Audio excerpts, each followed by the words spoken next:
समय पर काम ना करने की जो आदत होती है वो हमारे फ्यूचर को बहुत बुरी तरह से ख़राब कर देती है।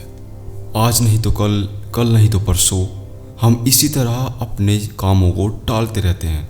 जो काम आज हो सकता है उसे आज न करके कल पर टाल देते हैं, और जो कल आने वाला काम है उसे परसों टाल देते हैं। और इसी तरह टाइम निकलता रहता है और एक एक दिन का काम इकट्ठा होता रहता है और हमारे कामों का बोझ हमारे सिर पर बढ़ता जाता है।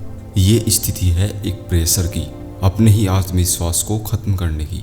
जैसे जैसे हमारे कामों का बोझ बढ़ता जाता है तो हम उन कामों को करना ही छोड़ देते हैं, और ऐसे में कई बार हम अपने ज़रूरी काम भी नहीं कर पाते और फिर बाद में उसी का अफसोस करते हैं कि शायद वो काम मैं उसी वक्त कर लेता तो आज ये स्थिति ना होती। समय किसी के लिए ठहरता नहीं है, हमें समय के साथ चलना पड़ता है। अपने काम को टालते रहना या फिर काम में कामचोरी करना जो असफल आलसी लोग होते हैं ना, उनकी निशानी होती है। जो कुछ करना नहीं चाहते या जिन लोगों को पहले से ही सब कुछ मिल जाता है, जिन्हें कुछ करने की ज़रूरत ही नहीं पड़ती, इस तरह के लोग कामचोर होते हैं। जो काम आप आज और अभी कर सकते हैं तो उसे कल पर आप टालते ही क्यों हैं? आपको तो खुद समझना चाहिए कि मेरा जो खाली वक्त है उसमें मैं अगर ये काम ख़त्म कर लेता हूँ तो मेरे आने वाले कल की सिरदर्दी ही ख़त्म हो जाएगी।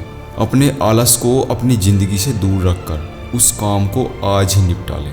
टाल मटोल करने की जो आदत होती है वो सबसे खतरनाक होती है, और इसी आदत की वजह से कभी कभी लोगों का भविष्य भी खराब हो जाता है, उनके फ्यूचर को चकनाचूर कर देती है। क्योंकि कुछ कामों का महत्व, इम्पोर्टेंस समय पर होती है। जब उस काम का समय निकल जाता है तो भले चाहे आप उस काम को दोबारा भी करते रहें, उसका कोई महत्व ही नहीं रह जाता।